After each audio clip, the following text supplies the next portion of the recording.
My name is Marla Vane, and the day a luxury car salesman mocked the way I looked in front of a showroom full of people. I was wearing my dead husband's raincoat and old boots that still had cemetery mud drying in the seams. That part matters, because the insult wasn't just about class. It was about timing, about the kind of cruelty men feel safest performing when they assume the woman in front of them is too ordinary, too emotional, or too unimportant to make their arrogance expensive. If I had walked into Colson Luxury Motors looking rich, Brett Colson would have smiled, offered me sparkling water, and called me ma'am with the kind of polished respect salesmen keep in glass cases for expensive targets. But that morning, I didn't look rich. I looked tired, 36 years old. No makeup worth mentioning. Raincoat too big in the shoulders. Hair a little wind-frayed from the weather. Leather portfolio tucked under one arm, old enough to suggest practicality instead of status. And to Brett Colson, practicality on a woman is often mistaken for purchasing weakness. He wasn't the first man to make that mistake. He was simply the one who made it on the wrong day, in the wrong building, under the wrong ownership structure. You see, I wasn't at the dealership to buy a car. Not exactly. I was there because for the last 2 quarters, Colson Luxury had been underperforming in ways that didn't make sense. Customer retention had dipped. High-margin accessory conversion rates had become erratic. Complaint settlements were increasing, and certain regional patterns in client behavior suggested something uglier than market softness. I knew because I read those reports myself. Quietly. Through A. Vane Holdings, the trust structure my late husband left me, I controlled a minority but very significant investment position in the parent group behind 3 regional luxury businesses, including Colson Luxury Motors. I was not a visible owner. I preferred it that way. Invisible ownership tells the truth faster than announced authority. If people know who you are, they adjust before they reveal anything useful. If they think you are beneath consequence, they perform their real instincts for free. So I went alone. No assistant. No appointment. No advance warning to the CEO. And that decision gave me one of the most satisfying mornings of my life. The showroom was built like aspiration. Glass, steel, polished stone, and the smell of expensive leather trying very hard to pass as masculinity. Black cars gleamed under white directional lights. The espresso machine near the waiting lounge hummed gently. A giant digital wall looped ads about precision, prestige, and personal excellence. Brett Colson looked up the second I stepped inside. He was exactly what the showroom wanted visible at the front. Late 30s, handsome in a manicured way, hair too perfect, tie too narrow, smile too trained. The sort of man who thinks class can be detected from 20 feet away if a woman is not wearing the right heel. He looked me over once. Raincoat. Boots. Portfolio. No performative wealth. Then he made his decision. "Can I help you?" he asked, loud enough for 2 nearby customers to hear. "Or are you just staying dry?"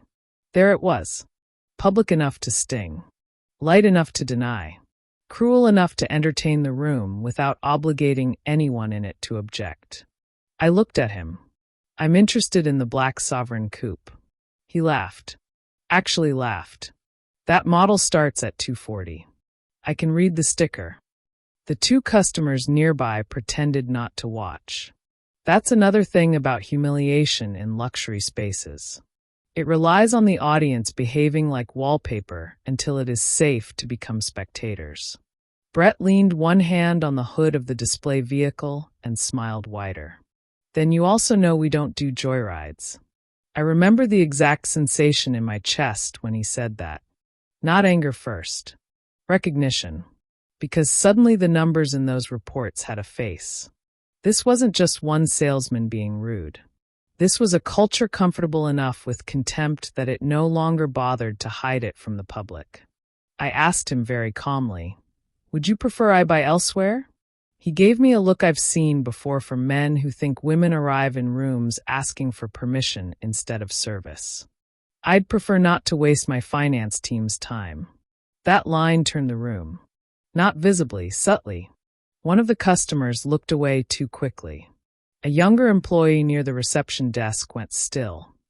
Even the espresso machine seemed louder. Because some insults are so naked that the building itself feels them. And then the intern saw my portfolio. His name was Tyler. 22 maybe. Thin, neat, anxious in the way good interns often are when they realize they have accidentally wandered into the opening moments of a career-ending story. He was standing behind the reception counter sorting key fobs when his eyes landed on the embossed initials in the corner of my old leather portfolio. A. Vane Holdings. His entire posture changed. Not dramatically, but enough. He looked from the initials to my face, then back to the portfolio again, as if he was trying to decide whether he was insane or simply underpaid for this level of revelation. "Ms. Vane," he said carefully. Brett turned his head. "Tyler, don't." But Tyler kept looking at me. "Are you related to Adrian Vane?" There was no point pretending. I was married to him. The silence that followed was exquisite, because Adrian Vane's name still carried weight in this region. Manufacturing, shipping, real estate, scholarship funds, quiet money that did not need to advertise itself because entire rooms already knew where the foundations came from. I watched the blood leave Brett's face in stages. First confusion, then calculation, then a horrible little flash of hope that maybe he could still recover the room with enough charm. He would not get the chance, because at that exact moment, the front doors opened and in walked Leonard Colson, CEO of the dealership group. He wasn't supposed to be there that morning. That detail turned a simple humiliation reversal into something closer to divine timing. Leonard was in his mid-50s, silver at the temples, tailored enough to suggest power without insecurity. He had the gait of a man used to moving through buildings where people made room quickly. Coffee in one hand, phone in the other. Mild irritation in his brow, the sort that belongs to executives who expect the world to have already completed its nonsense before they arrive. He saw me and stopped dead. "Mrs. Vane." Brett physically flinched. Leonard crossed the showroom floor immediately, set down his coffee on a side table, and offered me his hand with both respect and concern. "I had no idea you were coming." "That," I said, glancing once at Brett, "has become obvious." If silence had weight, the showroom would have cracked. The younger salesman near the coffee station stopped pretending to adjust cups. One of the customers openly stared now. Tyler looked like he was trying not to ascend directly into upper management from the force of being right. Leonard turned to Brett. "What happened?" Brett tried charm first, because men like him always do. "Small misunderstanding." I answered before Leonard could. I asked about the sovereign coup. Mr. Colson explained that my appearance didn't justify his finance department's attention. That was the end of him. Not legally. Not yet. But structurally. Because a sentence like that, spoken clearly in a showroom full of witnesses, leaves no elegant path backward. Leonard's face hardened in a way that must have terrified anyone who had worked under him long enough to know what calm anger looks like on a wealthy man with governance behind him. "Office," he said to Brett. Then he looked at me. "Please tell me you have 10 minutes. I considered the room, the rain against the glass, the humiliation still hanging in the air like perfume after a bad party. "I have more than that," I said. And that, more than anything, was what saved the morning from becoming a simple apology scene. Because I had not come for an apology. I had come because something in the numbers smelled rotten. And Brett had just volunteered himself as the first useful symptom. Leonard's office sat above the showroom behind a corridor of framed photos, awards, and the sort of corporate pride walls that exist mainly so people can mistake repetition for legitimacy. The moment the door closed behind us, he said, "I am deeply sorry." I held up one hand.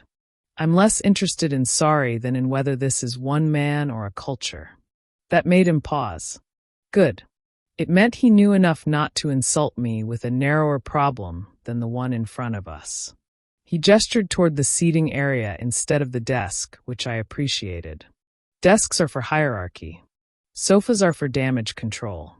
I assume, he said carefully, this isn't actually about the coupe. No. I set my portfolio down and opened it. Inside were printed quarterly reports, customer complaints summaries, retention graphs, accessory penetration irregularities, and one red-marked internal discrepancy sheet that had pushed me into showing up without warning. Leonard stared at the first few pages and looked up slowly. You brought reports. Yes. What exactly did you come here expecting to find? I thought about Brett's face when he looked at my raincoat. Contempt, I said. I just didn't expect it to introduce itself so quickly. That landed. He sat opposite me and looked at the pages more carefully. I watched his face move through the numbers. Not because I enjoyed his discomfort, though I did somewhat, but because I needed to know whether he was blind or merely late. There is a difference. Blind executives are useless. Late executives can still be valuable if humiliation sobers them fast enough. I began walking him through what I had seen. Complaint settlements rising without proportional discipline notes. Accessory profitability out of sync with follow-up service loyalty. Regional customer drop-off clustered around specific demographic markers. Finance complaints with strangely repetitive internal phrasing. Luxury clients retained, but aspirational buyers disappearing. He listened closely now. Then he said something I respected. I thought it was training quality. No, I replied. Training problems don't usually produce demographic patterning. He leaned back. What do you think it is? I looked at him. I think some of your floor people have learned that appearance can be used as a sorting tool. And I think someone above them has taught them that if the target looks insufficiently wealthy, older, female, unsure, immigrant, widowed, or merely unimportant, they can be pushed toward more profitable or more humiliating outcomes without consequence. He was silent for a long time after that. Then he said, If that's true, it is. You're certain? Yes. He let out a slow breath. And this is the moment where the story became meaningful in a way larger than my own insult. Because what happened in that showroom was not really about me. I could survive contempt that I had resources. Documentation. Position. A name. But what about the woman who came in after losing her husband and got pushed into predatory financing because she looked too soft to question? What about the middle-aged school principal who wanted one good car and got mocked out of the room because she wasn't dressed rich enough? What about the older immigrant couple who had money, but not the accent of money, and got routed into humiliation before they ever saw the right inventory? This wasn't a bad morning. It was a visible crack in a rotten wall. And I was going to make sure the entire wall came down. Leonard called legal first, then compliance, then internal audit. By noon, Brett was suspended. By 1:30. The finance director's system access was frozen. By 3 o'clock. 2 managers were being interviewed behind closed doors. By 4:15. The regional operations attorney was in the building with a laptop and a face that said someone's career had already ended on paper. Tyler brought me coffee at 4:20. He held it carefully, like he wasn't entirely sure whether speaking to me now counted as courage or smart networking. Thank you, I said. He nodded. I'm glad you came in wearing that coat. That line almost made me smile. Why? He looked toward the showroom floor below, where several salesmen were suddenly behaving like church had moved into the building. Because if you had looked rich, he said, none of them would have shown you who they really were. Smart kid. Very smart kid. Keep that instinct, I told him. It'll save you years. Brett sent me an email 2 days later. Subject line, misunderstanding. Of course. The email was exactly what you'd expect from a man who believed professionalism could still rescue him from character. He said the environment was high pressure, that he said he had made a snap judgment. He said he hoped I would understand the pace and expectations of elite sales. He said he would be grateful for the chance to personally apologize. I read it once, then forwarded it directly to the investigators. No note.no commentary. Stress does not invent contempt. It reveals it. The internal audit widened quickly after that. And the uglier it got, the less interesting Brett's original insult became, because it turned out he wasn't merely rude. He was trained. Not formally, of course. No company manual says mock women who don't look rich enough. But culture doesn't need manuals when it has habits. Investigators found selective financing pressure on older women, higher margin accessory push tactics aimed at unsure buyers, internal jokes in group chats about widow bait, credit tourists, and window shop grief, manipulation of test drive prioritization based on appearance, special treatment for visibly affluent men even when buying intent was weaker. Once I saw the chat logs, I felt something colder than anger. Disgust. Because what those men had built was not just a sales culture. It was a sorting ritual. A way of deciding, within seconds, who deserved dignity and who deserved suspicion. And the thing that stayed with me most was not the cruelty. It was the boredom of it. How easy it seemed for them. How practiced. How often it had probably worked. Leonard did not try to minimize it after that. To his credit, he also did not hide behind ignorance. When we met again at the end of the second day, he said, "I should have seen this earlier." "Yes," I said. He accepted that. Then he asked, "Will you attend the shareholder review?" I looked at him for a second. "Do you want accountability or optics?" "Accountability." "Then yes." The shareholder review was scheduled for the following Friday. Between then and now, the dealership floor changed in almost comical ways. Men who had once glided between clients with luxury entitlement suddenly began using words like sir and ma'am, as though the syllables themselves might keep their jobs. Managers who had never noticed women over 40 unless they were accompanied by obvious money started behaving like anthropology students in a human respect seminar. Too late. The culture had already introduced itself. And once that happens, the only dignified move is correction. The morning of the shareholder review, I did something small but important. I wore the same boots. Not the raincoat. That would have been theater. But the boots mattered to me. Because I wanted to remember exactly what Brett saw when he looked down at me and decided I wasn't worth the showroom's best manners. The meeting was held in the upper executive conference suite. Long table. Catered coffee. Filtered light.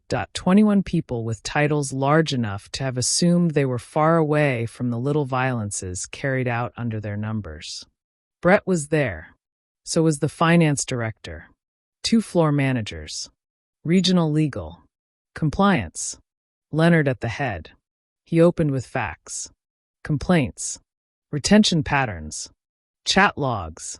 Unauthorized pricing pressure. Targeted disrespect.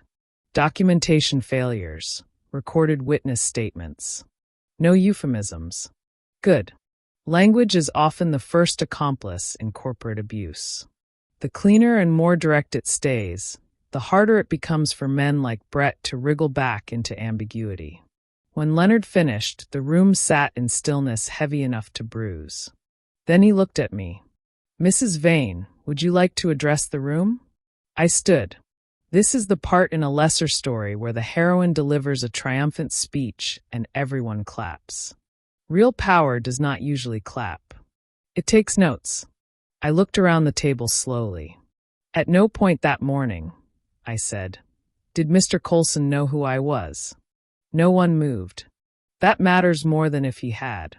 Because if he had known my name and treated me well, this would only be a story about one man making one expensive mistake. I let that land. This is not that story. I turned slightly and looked directly at Brett. You saw a woman in old boots and an old raincoat and decided she was not worth your best behavior. His eyes dropped. What concerns me, I said, is not that you misread wealth. It's that you treated dignity like a credit tier. That line changed the room, because suddenly everyone understood what this actually was. Not class prejudice alone, not sexism alone, not sales aggression alone. A structure of contempt. I kept going. You did not lose customers because the market changed.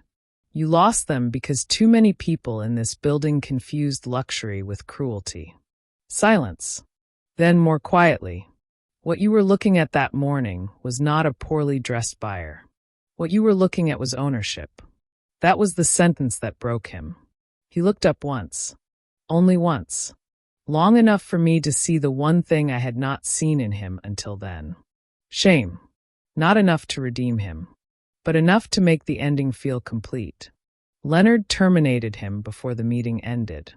The finance director followed. 2 managers resigned by Monday. Training protocols were rewritten. Complaint routing was centralized.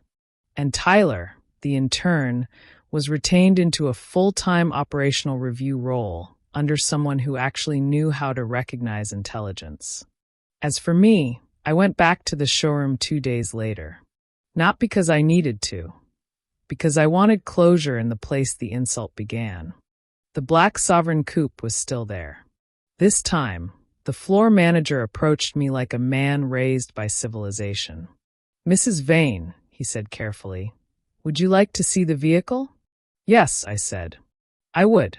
I bought it. Not because I needed another car. Because every now and then, justice deserves good leather seats."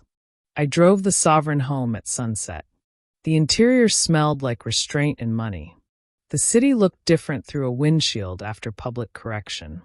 Not kinder, just more honest. At a red light, I rested my hand on the wheel and thought about Adrian. My husband had hated flashy status displays, which was ironic considering how much invisible power he had spent his life constructing. He believed the worst people in expensive rooms usually told on themselves fastest when they thought no one important was listening. He would have enjoyed Brett Colson. Not as a man, as a lesson. When I pulled into my driveway, the rain had finally cleared. The porch light came on automatically. The wet stone path glowed gold. I sat in the parked car for a moment and let the silence settle. Then I realized something that mattered more than the firing, the audit, even the insult itself. The reason that day worked was not because I had money. Not really. It worked because I had enough distance from needing the room to tell the truth about it. A woman still trying to be liked would have accepted the apology. A woman still hoping the insult was personal and therefore solvable would have taken Brett's email at face value. A woman still hungry for approval from executive men would have mistaken the CEO's regret for reform. I wasn't any of those women anymore. And that was the real savage hit. Not that Brett lost his job. That a system built to sort women by appearance accidentally revealed itself to a woman capable of reading structures instead of performances. He mocked my appearance in front of everyone. Then an intern saw my last name. The CEO unexpectedly entered, and a showroom built on luxury had to spend the next 3 weeks explaining why it had confused wealth with worth and worth with cruelty. That is not just payback. That is exposure. And exposure, when properly timed, is always more expensive than insult.